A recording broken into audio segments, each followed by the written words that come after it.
mana titik tidak masuk akalnya? Di mana titik tidak masuk akalnya? Aksara film passwordnya. Dia nggak punya bapak ya. Ketika zaman para bocil dibiarkan belanja bebas, masih SD udah ke kafe dan nongki bersama komunitas pecinta seblak, terjadilah sebuah penelitan nyawa anak karena terkena usus buntu kebanyakan mencaplok batu cabe yang membuat orang tuanya pada nangis kejang akibat susah-susah bikin malah dikalahin sama batu cabe. Alhasil besoknya Bara dan istrinya langsung pergi dari desa untuk merantau di kota agar saat udah sukses bisa membuat klinik kecantikan. Emang dokter Suneo. Klinik kesehatan yang bisa menyembuhkan seluruh penyakit terutama penyakit usus buntu dan usus melilit sampai sembelit. Meskipun dua mama ini kagak yakin kalau Bara bisa berhasil di kota mengingat ia kagak punya orang dalam. Cuaks. Nah 1 bulan kemudian gua kira Bara ke kota buat lamar kerja, tahu-taunya mendirikan usaha di luar hujan yaitu tukang tensi keliling sekaligus tukang timbangan keliling. Kalau gini kapan bisa buka klinik Bambang? Bahkan karena mengandalkan usahanya yang udah kelewat zaman ini membuat istrinya sampai kagak bisa beli beras. Apalagi saat Bara pulang ia pun mengatakan kalau seharian kerja kagak dapat uang sama sekali. Ya iyalah Bambang. Orang ke kota mah ngerantau buat lamar kerja lah. Lu ke kota buat bikin usaha cek tensi keliling anjing. Kita pulang kampung aja yuk Kang. Kalau kita nggak punya beras kita bisa ambil singkong. Keesokan harinya ada seorang minion yang tiba-tiba tersliding kaki sendiri hingga membuat kakinya sedikit terkilir. Pak, kita ke rumah sakit Pak ya. Bapak nggak mau ke rumah sakit, aku takut disuntik. Lah ngapain disuntik? Aduh. Ini kaki bapak yang terkilir bapak, bukan mau daftar vaksin COVID. Namun untung di sana ada Bara yang mengeluarkan skillnya dalam melakukan kretek abal-abal. Ditambah dengan diolesi minyak peninggalan Panji manusia milenium, kini kaki seorang minion pun udah agak enakan. Termasuk daki-dakinya langsung luntur setelah terkena urutan dari si Bara. Ini kalau Bara perempuan udah buka jasa tukang pijat tambah-tambah anjing. Nah, karena kemampuan Bara begitu GG gaming melebihi kursi gaming, kini ia pun diundang ke rumah minion yang cedera tadi untuk memperbaiki istrinya yang kemarin habis adu penalti dengan Mbappe, yang dipakai nendang malah jari kelingking. Alhasil setelah dicek, kini kaki Mak ini pun udah agak enakan hanya bermodalkan dipijit-pijit manja. Malam harinya saat Bara pulang di rumahnya udah banyak para warga berpenyakitan yang ingin memakai jasa Bara karena rupanya cedera yang mereka semua dapat hasil main bola ketika masih muda tapi baru sekarang diobati setelah tahu ada seorang warga yang memiliki ilmu kretek abal-abal. Di mana selesainya seluruh warga diobati, dalam 1 hari melakukan kretek abal-abal si Bara pun mampu meraih pendapatan 700.000. Ini gua bingung, usaha Bara sebenarnya apa sih? Semua masalah kesehatan bisa diatasi anjing tapi anak malah wasted. Nah besoknya Zola pun mulai berbagi syukuran berupa nasi kuning ke tetangganya. Tapi bukannya dapat kata-kata terima kasih yang ada malah dapat bacotan dari seorang minion. Mau pamer ya? Kalau suami kamu udah bisa cari uang. Buset, niat hati berbagi malah disangka sombong anjing cuman bagi-bagi nasi doang. Di sisi lain hanya bermodalkan nongki di taman, para warga pada berdatangan untuk melakukan tes kesehatan mulai dari cek tensi, cek kodam sampai cek kesuksesan hanya berdasarkan nama belakang. Bahkan dari satu pasiennya Bara mampu mendapatkan bayaran 100.000. Bayangin dapat 3 doang sehari. Sebulan 9 juta anjing. Outfit idaman para mertua pada ketar-ketir kalau gini. Kemudian saat pulang istrinya pun mengecek pendapatan Bara dalam sehari yang mampu menghasilkan cuan 2,5 juta. Sehingga kini ia memilih untuk membuka kios daripada keliling mencari pasien sampai ke lintas Sumatera yang sangat rawan jika solo traveling. Awal-awal kehancuran. Kalau kayak gini apa bedanya sama puskesmas bang? Kalau modal timbang badan doang mah gua tinggal download timbangan di App Store. Nah keesokan harinya kini mereka udah bisa buka kios pijat yang dengan GG gamingnya baru 1 jam buka. Udah ada yang datang dong, buset. Tanpa promosi cuman diam di tempat, pelanggan pada tahu ada kios pijat. Di sisi lain ada tukang pijat bernama Berna yang pijatannya kurang mantap jiwa sampai pelanggannya pada kabur tak mau membayar. Tapi karena Berna telah menyewa Om Deddy jika dulu kagak menekuni sulapnya, para pelanggannya pun pada langsung membayar takut terkena sebuah gedigan. Kembali ke tempat Bara saat ia melayani pasiennya, aduh. Saya ingin badan saya nggak terlalu berat. Gimana ya Mas ya? Diet pak, diet. Ada seorang pasien yang ingin dirinya kurus tanpa diet karena rupanya Bara juga menjual ramuan multifungsi yang bisa menyembuhkan segala keluhan warga, bahkan jika tak punya uang pun bisa diatasi dengan 1 kali minum, kemudian diimbangi dengan kerja maka uang pun pada berdatangan. Namun sayangnya percakapan mereka diuping oleh Berna yang udah iri melihat kegacoran Bara, di mana besoknya ada seorang minion random yang datang-datang menuntut ganti rugi akibat udah menghabiskan jamu racikan Bara 1 galon tapi ia tak kunjung-kunjung juga bisa mitik, malah stuck di epic. Terlebih lagi datang juga 2 orang ladusing ke sana untuk menangkap Bara. Kami membawa surat panggilan untuk Pak Amir. Buset, sejak kapan ladusing segercep ini cuy? Maaf nih ya kalau salah, soalnya perspektif yang berkembang di masyarakat emang gitu. Cuaks. Hasil baru sehari buka, kios Bara pun harus tersegel sementara dirinya harus dibawa ke kantor ladusing untuk melakukan sesi interview. Ingat sopan santun aja bang. Dan ternyata seluruh kejadian ini udah direncanakan oleh Berna, termasuk babang-babang yang ngeluh stuck di epic abadi padahal aslinya berkat ramuan Bara ia kini udah setara dengan penjoki handal. Lagian Bara buka kios sebelah banget sama kios Berna, gimana kagak menimbulkan hasrat kebegundalan? Nah malam harinya si Bara pun berhasil lolos setelah berkelakuan sopan santui, tapi meskipun bebas, kios Bara pun harus terdeletkan dari muka bumi karena udah kagak boleh beroperasi lagi, hingga membuat dirinya sedikit bingung dengan hidupnya padahal udah sering GB pahala dan bersedekah. Ada aja masalah, begitulah isi hati kita semua setiap ditimpa masalah. Ya enggak? Baik lagi kayak dulu kerjanya jadi tukang tensi dan timbang keliling. Anjas, downgrade. Setelah mendengar ceramah itu, besoknya saat ingin berangkat kerja keliling, tiba-tiba istrinya pun pingsan. Namun berkat bantuan para warga, ia pun bisa dipindahkan ke sofa sebelum terkena stroke akibat kelamaan meet and greet dengan lantai keramik. Tapi beruntungnya di sini, pingsannya sang istri itu katanya disebabkan oleh sebuah kehamilan. OTW punya anak lagi bang. Kamu mual? Aku pindah teh hangat ya.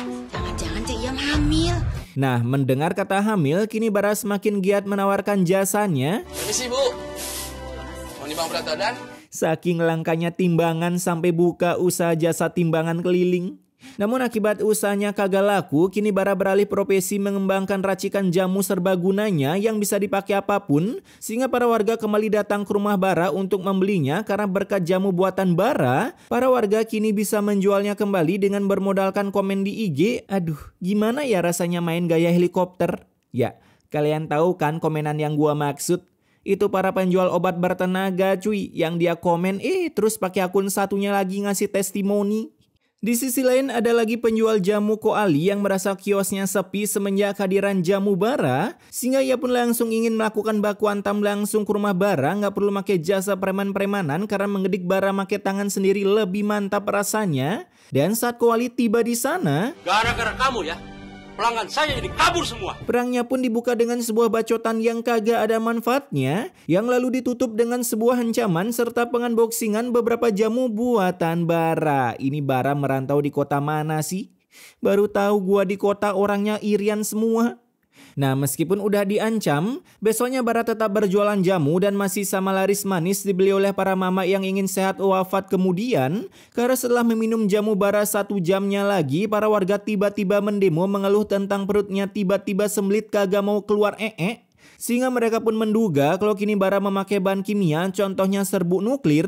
Walaupun kata Bara, ia sama sekali tak pernah memakai bahan kimia. Mana ada maling aku? Kamu sengaja kan menambahkan bahan kimia. Sabar bang, sabar. Buset, itu nyawa udah mau lepas anjing, dia teriak-teriak.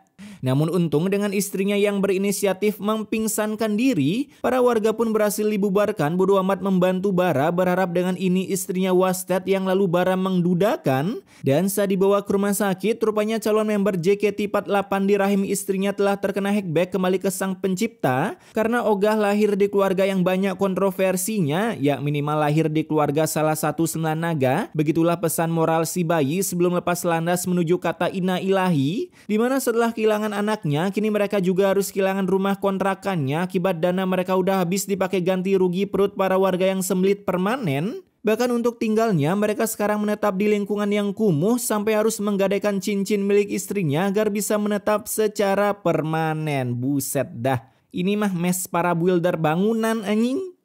Di pagi harinya, kini Bara kembali menawarkan jasanya meski harus terkena roastingan oleh para mama yang kagak percaya dengan timbangan Bara. Lagian orang kayak dia cuma modal asal kasih angka doang. Lah, namanya juga timbangan, ngarep apaan Bu kalau bukan angka? Ngarep setelah ditimbang dapat iPhone, dikira Mister terima kasih kali ya. Daripada keliling kagak ada yang mau, kini Bara berusaha memberikan jasanya secara cuma-cuma ke mantan Nolan sewaktu duduk di bangku perkuliahan. Alhamdulillah bagus, Nek. 51. Normal. Anjing, tensi 50 normal. Dan setelah berbohong, si Bara langsung buru-buru kabur karena tahu si nenek bentar lagi mau wasted mengingat tensi darahnya yang telah mencapai di ambang kepunahan. Wah, parah lu bang. Di sisi lain, rupanya kini sang istri udah bisa menjadi pembantu di rumah orang kaya. Bahkan berkat setrikaannya membuat majikannya begitu gembira dan langsung ingin menggajinya meskipun baru 1 hari kerja. Kalau rapi gini kan dipakai juga enak. Kita kasih kamu gaji di muka. Anjas, kapan lagi kan lu baru keterima kerja udah gajian? Namun di setiap kokian sumur hidup yang digunakan pasti di sana ada aja orang yang iri, contohnya pembantu kedua majikannya yang berusaha menjelek-jelekan Zola dengan bilang kalau Zola suka login ML dan ngajak satpam komplek mabar ketika majikannya tidur siang. Di sana rupanya bosnya bernama Ratna memiliki mak yang agak sinting-sintingan, ada rada-rada gangguan jiwanya, namun pembantu keduanya yaitu Della rupanya bukan merawat sang emak majikan melainkan malah memperlakukannya secara tidak layak, contohnya saat beliau kelaparan. Nah ibu lapar. Kalau lapar ya ambil makan, bukannya malah teriak-teriak. Lah, terus fungsi pembantu apaan anjing?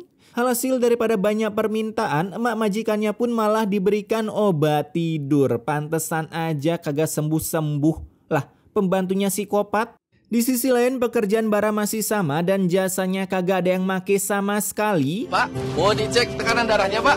Ya, Mas. Saking susahnya nyari kerja sampai nyiptain usaha yang terlalu sepele. Yang ada usahanya ini malah dipalakin oleh seorang preman karena jika ingin mangkal di taman, harus bayar pajak kormas mereka, hitung-hitung pakai nambahin party malam tahun baruan, begitulah katanya. Namun Bara yang kagak punya uang terpaksa seluruh barang bawaannya langsung ludes sold out mencar ke seluruh negeri. Ormas begundal emang gini cuy, rese kalau lagi lapar. Kembali ke tempat Zola, kala itu ia pun memberikan ramuan jamu khas Bara agar emak majikannya kagak rese kalau lagi gila. Tapi ketika beliau udah kembali ke setelan pabriknya, ia pun menjelaskan kalau ia selalu diberikan obat oleh Della yang selalu membuatnya lemas sehingga saat mabar ML selalu diberikan kata-kata easy kids karena ia selalu ketiduran saat mabar. Hasil Zola yang berhasil melihat sebutir obat yang terjatuh di bawah meja, ia pun langsung mengambilnya dan melapor ke suaminya untuk mengecek itu obat apa hanya melalui sebuah buku. Ini bahaya. Gimana ceritanya ngecek obat cuman lihat warnanya mirip doang anjing? Bagian farmasi ketar-ketir melihat ini. Nah, keesokan harinya emak Ratna pun ditinggal oleh Ratna dan suaminya karena kebetulan lagi ada job di Amerika, sedang menghadiri rapat petinggi elit global padahal aslinya nonton konser Justin Bieber, di mana setelah mereka pergi, Della langsung mencekoki emak majikannya dengan obat tidur. Sini kamu. Buset, baru minum langsung tidur cuy. Itu obat aja belum dicerna anjing, baru sampai kerongkongan. Tak berselang lama datanglah Zola bersama Bara ke sana untuk mengecek kondisi emak majikannya, yang ketika masuk ke kamarnya ia pun menemukan majikannya dalam keadaan tepar, tapi saat diperiksa, Juna jangan tinggalin ibu Juna. ini sih bukan gila, buta skin. Namun tiba-tiba berflikerlah Della ke sana yang langsung berbacot di hadapan mereka bertiga, mengakui kalau ia memang sengaja memberikan obat tidur agar si majikan kagak banyak tingkah kalau lagi kambuh kegilaannya. Yang lalu Bara dan Zola pun langsung diusir dari sana bersama dengan emak majikannya, karena katanya ia ingin join keluarga Bara yang di penglihatannya itu adalah anaknya yang pergi ke Amerika. Bentar, ini rumah segede gaban kagak ada CCTV kah? Buset dah. Security-nya kemana ya? Ya kali orang kaya make jasa pengamanan ormas.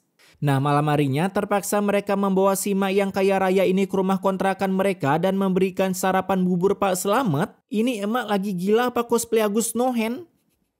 Makan pun pakai disuapin padahal 2 tangan utuh. Namun meskipun tenaganya udah 100% kembali, emak ini masih sama menganggap Bara adalah junanaknya, meskipun udah dijelaskan oleh Zola kalau itu bukan anaknya. Ya namanya aja gila mbak, biarin aja, masih mending ngaku-ngakuin anak orang daripada ngaku utusan malaikat. Hari demi hari, emak ini pun mulai mencatat nama Bara di buku catatannya yang sampul depannya berisikan tulisan Death Note. Mau dibikin wasted. Tapi saat ia mulai kambuh, ia pun bisa berbuat iseng dengan mengambil es krim tapi belum bayar. Bahkan selain itu, emak ini juga mendukung para bocil melakukan permalingan. Ya, ayo terus. Iya. Gelap. Nah, karena memiliki anggota keluarga yang suka kerasukan kodam jika tak diberikan sesuatu yang ia mau, kebetulan kodam emak majikannya kuyang zuzuran, kini membuat Bara harus sedikit dari kontrakannya. Akibat pemilik kontrakan merasa terganggu setiap hari harus melihat adegan topeng monyet di rumah kontrakannya. Kamu kenapa? Kita tuh harus pindah Bu besok dari rumah ini. Hore. Nasib. Ini lama-lama si Bara bisa ketularan.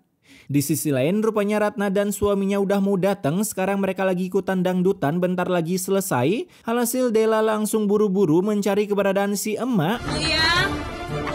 Panik.